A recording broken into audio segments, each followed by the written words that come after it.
Who are the way too early AL and NL MVPs? Some of the names might surprise you on today's Locked On MLB Squad Show. Step up to the plate. It's the Locked On MLB Squad Show, sponsored by Gametime.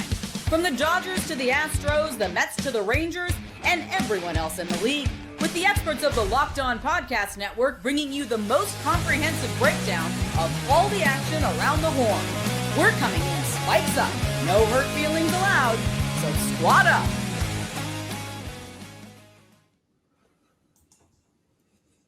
Welcome into the show that covers the big news of the week with the experts from the Locked On MLB channel. I am your host, JD Haffron from Locked On Cardinals. Multiple hosts from our Locked On MLB network are here to give you daily analysis of your favorite team from your favorite sport.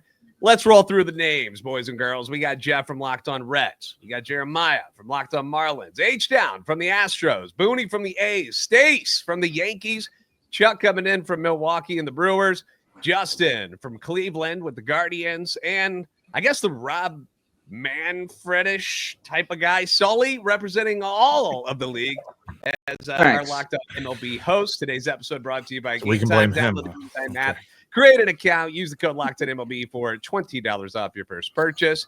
Later on in this show, we will be unleashing our power rankings. We're going to roll through the top five, plus give you some of the players who have been the biggest disappointments, underachievers so far this season. But we'll start on a positive note. We'll begin today's show with the guys who are getting it done. Now, coming into Monday, there have been a lot of players that have been off to good starts. You know, it's always amusing to me how, you know, we characterize things at the beginning of the season. You know, if a player or a team is doing well, then it's a trend, and they could be the surprise stars of the summer. But if they're struggling, we say, well, hold on. It's early. Don't worry. It happens every year. So why not give some kudos, if you will, to these early season heroes that we've seen so far by handing out our way too early MVPs in the NL and the AL, the overachievers, if you will. It's easy to say Ohtani or Judge, and I know this panel's not going to take the easy pickings, right? Because we've got some teams that many didn't think would be where they are right now, like the Giants and the Angels leading their respective divisions. The Marlins are over 500. The Blue Jays, 9-8. So maybe some guys on these teams will get some votes. But what do we think? Way too early MVPs. Who we got so far? Who wants to lead things off here tonight? Well, I'd like to start off with George Springer out of Toronto. George Springer, you know, he is former Houston Astro, and we still love George Springer to this day. And he's really had a rough couple years, hitting 375 right now, hitting over Judge, hitting over Tatis. I mean, all these other guys, Willer Abreu. He just looks really good at the plate. And this is the kind of year that I think the Blue Jays for years have wanted him to have, where he's kind of fallen off. So good for him, because he's maybe the spark plug they need, take some of that pressure off of Vladdy with that big deal he just signed. Right now, because I think we've seen the Angels over the years. They lost Ohtani. Trout's been, suffering his injuries. But don't worry, because the person who leads the league in WAR in the American League is, and this is the first time I'm saying his name out loud here, Kyren Paris. Is it Kyren? Yeah, there you go. Just like we all thought. Just like we all thought. He is leading the league in WAR. He is leading the league in slugging. Folks, Shohei who? Trout who? This is the Angels are on a lock to win their second World Series title in their team history. And for a franchise that has had superstars and Reggie Jackson controlled by mind control in The Naked Gun, there's been a lot of things that have happened in Angel baseball, but nothing like Kyren Paris. Hey, the All-Star game, the World Series will always have Paris, and this is it. And I think this is no fluke. Clearly, he's going to lead the league in WAR this year, and it's not even close. Well, since we're talking American League, I figure we got to throw the hat in for the National League, and it's clearly a starting pitcher that's going to win the MVP and the Cy Young Award, and that is Hunter Green, because nobody's been better than Hunter Green has, at least through, the first 4 weeks of the season. So that's okay. 3 weeks of the season. I think I'm counting ahead, but hey, he's looked really good, and he just shut down a very dangerous Pirates lineup that I think OPS plus is above 60. I think it's above 60. So love seeing that. I'm going to say Pete Alonso in the National League is having just an amazing year. Not only is he batting like 333? But look at all the big moments from opening day. Even the other night, they're playing Oakland, and he hits a ninth inning home run to kind of extend the lead. They were playing who? They were playing who? Got to drop one in the jar. City that doesn't exist anymore. Sacramento A's. In the minor league ballpark they're in. But I think Alonso's been great so far. And I don't want to root for a guy in New York, but I got to give it to him, man. Alonso's coming up. He's not going to hit 333 this year. And I don't know if he's going to continue this trend, but he's hitting home runs, he's hitting gappers. Even the other night, roped one into the gap, cleared the bases. So he's having a fantastic year for the Mets so far. Let's talk about the National League. I'm going to go with Corbin Carroll, Arizona, 2 years ago. One of the best players in all of baseball as a rookie. Had a real disappointing year last year and come back like a stud so far this year. 1.123 OPS. He's hit 5 bombs, 10 ribbies, 14 runs, 21 hits. He's doing what he's supposed to do. He's doing what he was supposed to do 2 years last year. Didn't come through, but he's coming on big, and I like where Corbin Carroll is right now. Not even talking about the best team in the NL West or the best player. Young-Hoo Lee, obviously the reason why the Giants have broken out this year. We got robbed of seeing him a year ago, and I think it just proves everybody needs to hire their former best player to be the GM, right? That's obviously the move you have to make. So, Barry Larkin, GM of the Cincinnati Reds. Yeah. Barry Larkin sitting up in the booth there. Yeah. Am I allowed to bring up someone from my own team? Is that allowed?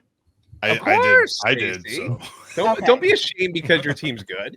Okay, because I'd like to bring up Paul Goldschmidt of all people because never mind. You're not allowed to. Jay, you want that? You want to take back on that one? He is batting 367, just like Judge, and his OPS is 909, and he just seems to hit every game. It's amazing. He got his 451st career double on Monday night. Yeah. Homer in his first 50 with the Yankees this year too. Mm-hmm. Yeah.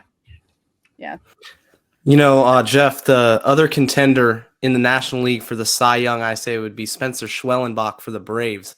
The man is an absolute force. He had his coming out party a little bit last year, but I think this season is where he establishes himself as an ace. As a Marlins podcaster and fan, I'm not looking forward to facing him in the division for the next foreseeable future, 5-7 years. But he's looking really good. And if a pitcher was to win an MVP, I think it would happen in the National League, and it would come down to Hunter Green or Schwellenbach. Love them both. I hope it sticks, but I think Atlanta's only allowed to have one Spencer, though. Like, I think they have to choose Strider or Schwellenbach. He's coming back Wednesday, too. Too many Spencers. Well, I got a couple of guys on the team with the same name. Jeremiah, you got 2 Jesuses on your team. A couple of Jesuses, how they pronounce it, but when I'm playing MLB The Show, I'm like, there's Jesus all over the field on this squad in Miami. They got a lot. Jesus Sanchez hopefully coming back this week. Hey, and 8-7, they got series with the Diamondbacks and Phillies. I'll take it right now. Marlins fever, catch it. Go get it. Good times. I don't want to pick a layup, but I'm going to Fernando Tatis Jr. I just find him to be extremely exciting, and obviously the start the Padres have. He's just stood out as he's clearly one of the best players. Is he cheating again? I don't know. I'm not in the locker room watching him pee. I don't know what's going to happen with him, but so far so good for him with the Padres. Hopefully no one else is in the locker room watching him pee either. I don't know the rules these days. I don't know. If you get busted once, you have to have a guy like watching and making sure that you're not doing anything. I don't know. Now that we've given a little bit of love to some of the positive things going on around the league, up next, we're going to discuss the other side of the coin. We're going to point out some of the biggest disappointments and the underachievers so far this season on the Locked On MLB Squad Show. The NBA playoffs are almost here, and FanDuel is giving new customers an incredible way to get in on the action. Because right now, when you join FanDuel and you place your first $5 bet, you're going to get $250 in bonus bets if your bet wins. Now, one of the great things about FanDuel is that it actually makes betting so easy. It really does. Whether it's picking your favorite team to win, whatever game they're playing, or whether you're diving into the player props. With the NBA, you've got 3-pointers, steals, assists. There's so many things to choose from and so many ways to bet your favorite player props. Plus, after the game tips off. You can even combine live prop bets into a same-game parlay for a chance to win big. Now, the NBA play-in tournament goes on from April 15th through the 18th, and then you get the playoffs starting on the 19th. Cleveland and Oklahoma City are going to be your number one seeds. But the play-in matchups, you've got the Kings against the Mavs, Warriors and Grizzlies. That's the West side. Over in the East, you've got the Bulls and Heat. You got the Magic against the Hawks. A lot of great NBA action is set to be played, so don't miss out. Head to FanDuel.com and claim your $250 in bonus bets today. Once again, that's at FanDuel.com and claim your $250 in bonus bets today.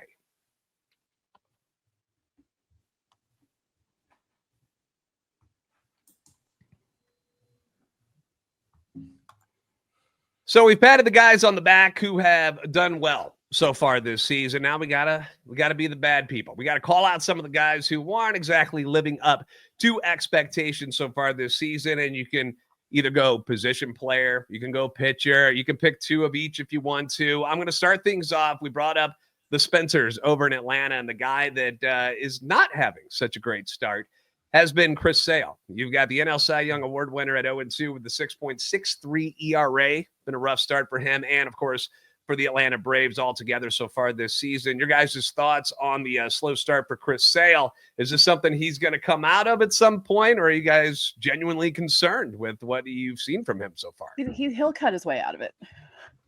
Ooh, I see what you did there, Stace, and I like it. Should I traded him this? He's 36. And when the Red Sox traded him away a few years ago for a VHS copy of Weekend at Bernie's and a flat Sprite, I actually praised him because I thought Sale was done. And then he won a Cy Young Award to everyone's amazement. And now he's pitching like you would expect a 36-year-old with a lot of injury issues to have pitched. And so the answer to this is no. Yeah, I think that this maybe last year was a fluke. Like the last blip on an EKG machine. Yeah, and of a wonderful career. The guy's had the guy's pitched for 15 years, had 3 or 4 years where he could have won the Cy Young Award. Pitched the last out of the World Series a few years ago. Granted, there were some shenanigans with that Red Sox team, but he did get the final out. And it's a wonderful career. But who went to PrizePicks and had him winning the Cy Young Award last year? Nobody. And so I think last year may have been a fluke, and a last gasp of a tremendous career. I just turned 36, Sully. Am I cooked? Am I done too? Behind you.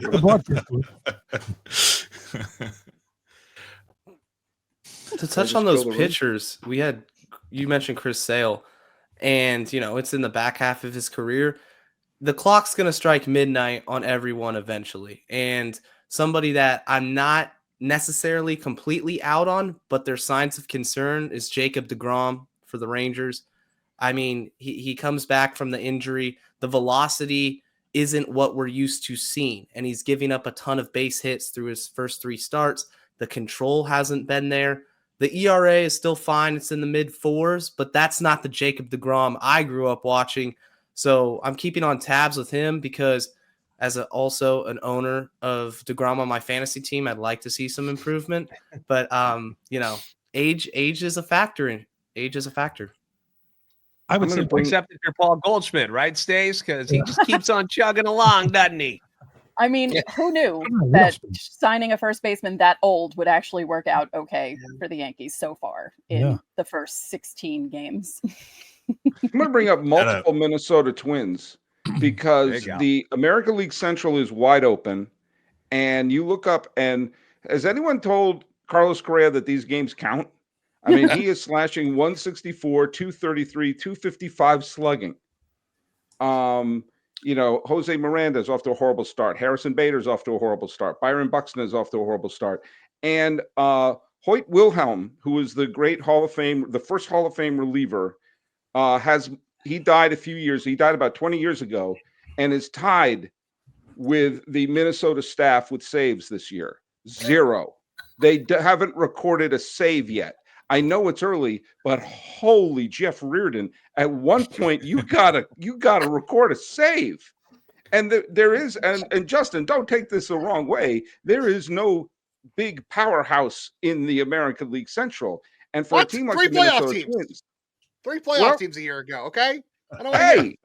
Okay, but which one's going to win 100 this year? Huh? What's the last one that won 100? Exactly. There's no powerhouse. There are good teams, but not a powerhouse. And if Minnesota continues to stumble out of the gate, there may be a big old fire sale there. But who would want to buy any of these players? So, yeah, I mean, Carlos Correa, I'll just have the fact that he's batting 164. That's right now a reason to get rid of the universal DH, because how could a pitcher hit worse than Carlos Correa right now? Yeah, you know, I'm sitting here looking at my Astros lineup, and there's a lot of disappointments right now. But Christian Walker's had a very frustrating start to the year, where you pay the guy $60 million for 3 years. You just got over the debacle of signing Jose Abreu and seeing him fall off the baseball planet. But, you know, Christian Walker comes in and, you know, he says he's been pressing, and, you know, he has connected a few times. He finally got a few walks over the weekend against the Angels, where they actually won 2 of 3. But I think always a sign of a turnaround. Yeah. Hey, Christian Walker and I think Yainer Diaz are my 2 biggest disappointments, because we really are counting on Yainer to be that catcher that he was last year, 3rd in baseball with, you know, runners in scoring position. So it's too early, but these guys are 2 guys that really got to help Yordan Alvarez carry this offense. And even he's not doing his job very well right now. Someone tell me how the Texas Rangers are 9-7. Jake Berger has been terrible. Jack Peterson's been terrible. Marcus Semion's been terrible. We just talked about Jacob deGrom struggles. I know they have a negative run differential, but they're 9-7. Like, I know we're talking about the worst teams, but these are 3 guys that I thought were going to be great. I picked the Texas Rangers to win the NL West, or AL West. I did, but I don't know how they're 9-7 right now. Those 3 guys have been awful. Jacob deGrom has been good. I don't understand how the Rangers are above 500 right now. I'm going to go with Brett Rooker. Brett Rooker's been a little bit of a disappointment so far, hitting 188. He struck out 21 times. Does have 4 bombs, OPS 639. But yeah, he had a bad spring as well. And coming into the year, thought he'd be turning it around. He had a rough start to the year last year. He got it going late June, July, August. I'm hoping that same thing happens this year. But we definitely need Brett Rooker to anchor that middle of the lineup. I would say a guy who's struggling has been doing it for a long time, and he bounced back a little bit last year, and he's the most expensive player in Brewer history. It's Christian Yelich. He hasn't been good since 2019. He's batting 143, coming off the back surgery, and he just can't get going. He looks terrible at the plate. He's hitting weak grounders to second base, and you know, when you're a small market like Milwaukee, you got to hit on guys like that. And coming out of 2019, people were thinking this guy is one of the best players, me included, one of the best players in Milwaukee Brewer history. And it's turning out he's going the other way. And I don't know if it's the knee surgery he had a few years ago. He's got the back. He's just coming off now. He's struggling. 143, batting 3rd in the lineup, and he is just killing the Brewers offensively at the plate. You said it. I didn't say it there, Chuck. I won't year early on the Yelich demise, but also shout out, looking at the negative war on pitchers, shout out to Connor Thomas. I thought he hosted Locked On Phillies. Apparently he's a left-handed relief pitcher for the Brewers.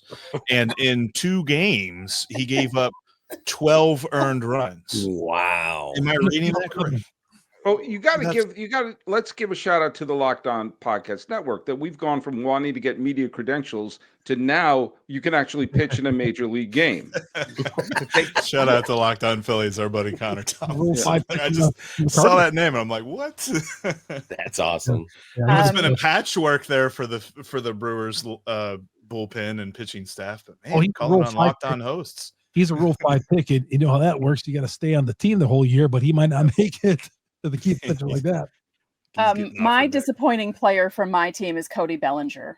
He's batting 196 right now. His OPS plus is 60, and compare that to Aaron Judge, who's currently 254, which is insane. And of course, that'll decrease a bit. But just to keep that into perspective, when he hit the 62 home runs, his OPS plus was 211, if I remember correctly. And right now, this isn't a disappointment. It's actually a shock. Ben Rice 202 OPS plus, and Wow. he's batting 300, and his OPS is 1097. So Where's he going to play? He's the third catcher. So when Stanton comes back, I think JC Escara's fairy tale major league, story might end, because how do you send down Ben Rice after he's been hitting so well? We'll welcome him to the Lockdown Podcast. Wait, do you notice how she inserted her one negative in her two positives? I noticed how you did that. Some subliminal messaging there from the I've been hosting at Locked On for almost 8 years now. I know what I'm doing. Yeah, she slipped in the new USA Baseball captain, Aaron. She did. So that was smooth. I saw that. Any other disappointments that are standing out to you guys? What about Ohtani? He has 5 home runs, sure, but he only has 4 RBIs and 5 home runs. It's something weird. Like, his numbers are, they're like pedestrian for Shohei Ohtani. They're not like Shohei Ohtani. They should get rid of them. Yes, they should. Yes. Give them to the Marlins. We'll take them. Yeah. I think so far one of our biggest disappointments in Houston is the fact that it's no longer Minute Maid Park. It's Daikin Park. It's what? The only Daikin cooling systems. It's a Japanese cooling company. Their U.S. headquarters are right outside of Houston, and now it's Daikin Park. But they put really cool baseballs in the back of the train now. There's 25 of them to commemorate the 25 years of the stadium. But man, we miss Minute Maid Park. They're auctioning off the signs today. 25 already? Wow. Bring back Enron. I was about to say it's the second most embarrassing name in Astros history. I have an Enron program with Biggio, Bagwell, and Wagner, and Mark McGuire's autograph right in the middle of it. They got rid of the hill. I missed the hill too in center field. I missed Howell's Hill. Yes. I missed the hill, and I missed at Marlins Park. I missed the statue with the dancing Marlins in it. We need that back. Whatever. Now we have no fun Jeter got rid of that. Yeah, it's a Norwegian cruise line now. It's like half the size, and it shoots fireworks. Because that's what you want from your boat, is shooting fireworks from it. Yeah. Right. Those look like emergency flares. And then, I was going to say that's what the Titanic was sinking. Yeah. The nautical roofs, pyrotechnics. Closed roof nights, and everyone's like, "Is that even safe? Like, why are we shooting fireworks?" And I'm like, I don't know. Don't worry about it. It's fine. What's next? Everything's fine. We're fine. What's next? All right. Well, make sure you guys are leaving comments down below on YouTube. Make sure you're letting us know what are some of the names, some of the overachievers, underachievers that you guys may have come up with that we didn't mention. Let us know. Coming up next, though, we're going to go into our power rankings. It's time to unleash them. They're coming up next on this Locked On MLB Squad Show.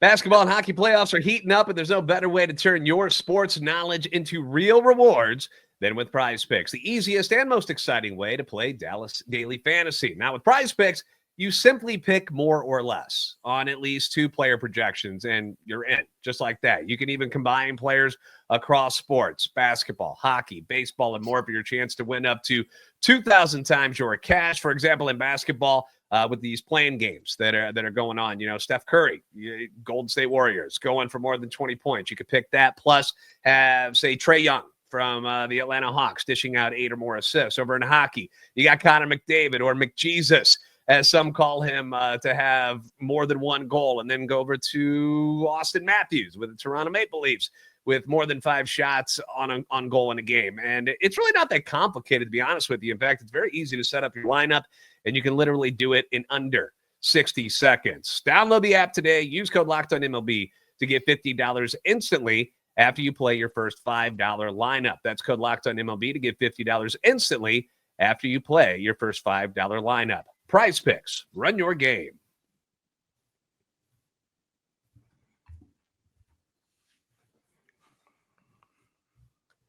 Thank you for making Locked On MLB Squad Show your first listen today. For your second listen, check out all the new Locked On MLB Game Night. Every game, every night, all season long. You're going to get local analysis on a national scale. You can find MLB Game Night on Locked On MLB on YouTube or wherever you listen to your podcasts. All right.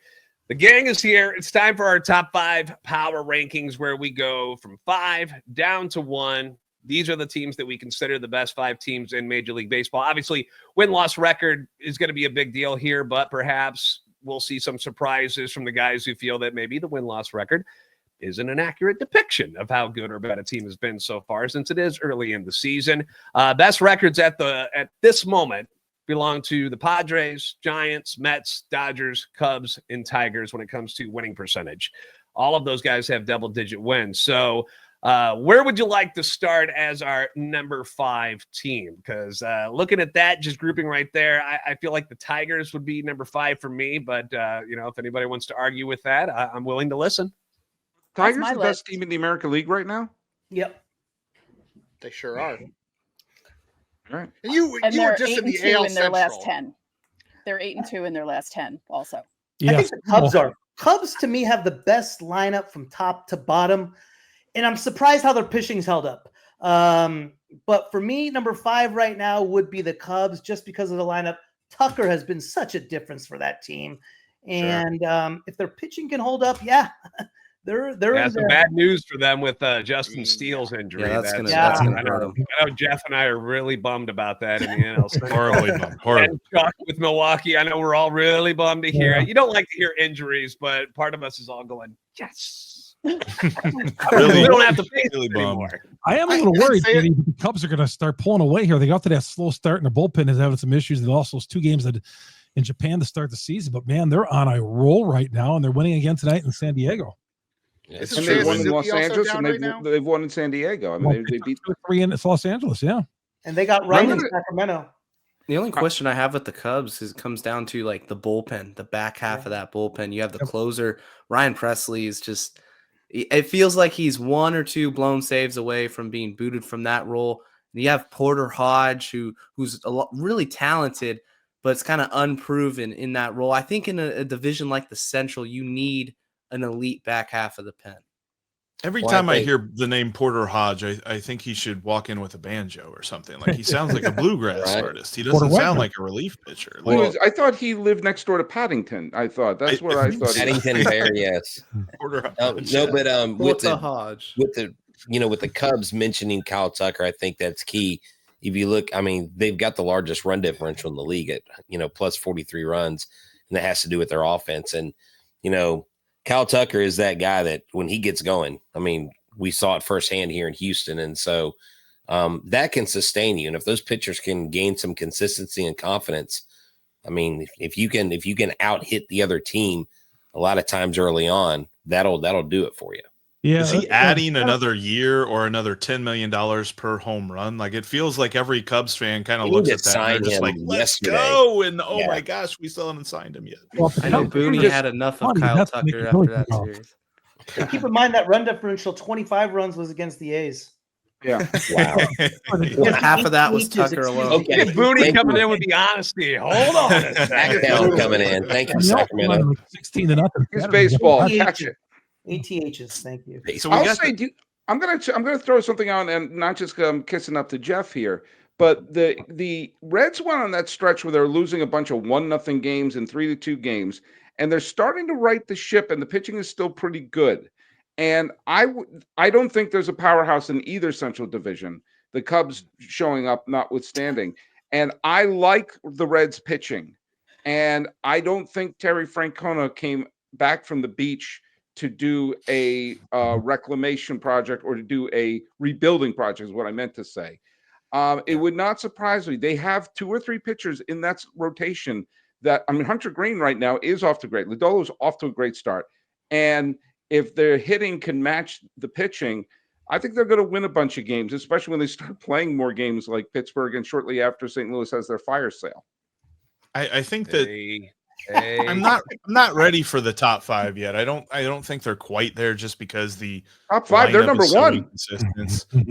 No, and I get it. Like they're the only team to have beaten the Giants up until the Yankees got that 1 win against them. But I'm not putting them there in the top 5 just yet. I'm feeling like top 10 is a good argument. Top 5 might be kind of tough. But speaking of the Giants, where do we rate them because they weren't supposed to be very good this year, and they kind of are, or are they?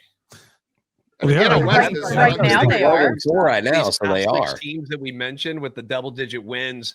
I still have the Giants outside of the top 5 of those 6 teams, just because I'm not ready to buy in just yet. Like, congratulations, but I need to see more out of it. I'm not all that excited about their lineup, but I've never really been that excited about a Giants team, and they go off and win 3 world championships. So it's hard to argue with how they run the ship there. And, with Posey taking over things, like, they're off to a good start. I'm happy for them, but I'm not quite there yet. We were talking about the hot start from Young-Ho Lee. I mean, he's leading the NL in doubles, OPS. His OPS plus is over 200 right now. And then I look at the rotation. I see Logan Webb. Logan Webb's an ace on a lot of other staffs. I like the Giants. I'm willing to put them as high as 2. I believe in them as a team. I think they're here to stay. I think Padres 1, Giants 2. Man, throw the whole NL West in there in the top 5. Sorry, Paul. Rockies. Yeah, the whole NL West in the top 5. Not you guys. Unfortunately. Colorado. 31 straight like scoreless innings for the Colorado Rockies, a franchise record here as of recording. I'll go back to my corner now, everyone. I heard the NL West. Shohei. Almost hit a second. Like some awful genie magic. Paul appears to talk. Okay, I'm sorry, everyone. Paul's like Beetlejuice. Look at him. Now he doesn't Fraggle. He's like one of those Fraggles from Fraggle Rock that like ends up in the house, and they're like, "Oh no!" I almost wanted him to come in like sideways, like, "Hey guys." Yeah. See, I think for power rankings, you just go with how the teams are doing right now. Right. You know what I mean? Yeah, I so agree. I don't even have the Dodgers in the top 5, even though their record's up there, because they're 4-6 in their last 10. Where the Padres, the Giants, the Cubs, the Mets, and the Tigers have all done really well in the last 10 games. And if you're doing the rankings week by week, that's usually kind of how you do it. So that's my top 5. The Guardians did win 5 in a row. I'm just gonna say it was a slow start. They did win 5 in a row. For you. We really are. We think that's a really nice thing. All I've learned today in this show is that Sully hates the Midwest. That's all my takeaway from today's show. No, I'm being honest. I think that should make AL Central and NL Central teams excited to say, "Hey, let's go for it." Did we come up with a segment for every squad show? Who does Sully hate this week? This week it's the Midwest. Oh, and by the way, I get comments like that. Like I remember one year I had I didn't think the Phillies were going to do well going in a series against Miami, and the Phillies won the series. And I got a bunch of people, why do you hate the Phillies so much? I know they're not your precious Marlins. I'm going, I'm a Marlin fan. I mean, who's not? I know. Right. Hey, I don't go down that people road. Outside of Miami, I'm joking. Hey, we had So a what do you dude guys from think the London. We consensus had a dude is? from Who- England doing it for a while. I mean, let's get down to it. Who is the number 1 team? Are we rolling Padres as number 1 right now? I mean, I think I Padres. have the argument for the Giants, but what do you guys Gotta give Javier his Yeah. I mean, they're 7-3 their last 10, 13-3. I mean, they're doing it, I mean, now we all know they'll get to the NLDS and lose, but I mean, they're playing great right now. They're Their fun. pitching's good. Machado even to helped watch. first base the other day. I mean, so they got to be trying at least in San Diego this year. But let's keep things in perspective with the Padres. 5-1 the last 6 games, 3 against the A's, 3 against the Rockies as well. So Self-loathing is coming in big time But from that's the Booney. thing, though. When you're a Booney good brings team, everybody right back down to earth. I love man. it. He's just they Booney take care of driving business. around. No, I get it, Stacey. You're right. They take but care when of they're a business. good team, they beat everyone, right? Yeah. So if they're 13-3, even with all those games against, that's the sign of a good team. You have to beat everyone. You can't be one of those Things good are not teams played who on can't paper. beat a bad team. And they won all their home games, haven't they? They played at home and against the A's. Have they lost a home game yet then? I don't believe they have. I think they were 10-0. In Sacramento. In Sacramento, they lost 1 game. I see. No. I see. Yeah, the Padres lost a home game this year. Yeah, I see in Sacramento, Booney's they kid lost hitting a a home game. run. That was I their see home game. Booney's kid hitting a home run, and Oh, I see Booney's kid hitting a home run and saying Booney and him saying, "Look, look, kid, that was like their shortstop. It wasn't even a good pitcher. Miguel Rojas threw that pitch. Yeah. That was not. Yeah, we're not worried about this. All right. Well, I guess we're going to wrap it up here with the Padres as our consensus #1 team for now. But like Stay said, things change week to week. Who you're playing, who's hot, who's not. That's how it all works out when it comes to the power rankings. I'm sure we'll have another set of those for you guys coming up next week. All right. Well, we want to thank you guys for being a part of our Locked On MLB Squad Show. Be sure to make your favorite teams Locked On Show and Locked On MLB part of your daily routine. We'll be bringing you daily content all season long, no matter how good or bad things get for your team. So look for the Locked On MLB Squad Show in your feed each week. It's part of the Locked On Podcast Network, your team every day. Go Stros. Go Expos. Thoughts and prayers to anybody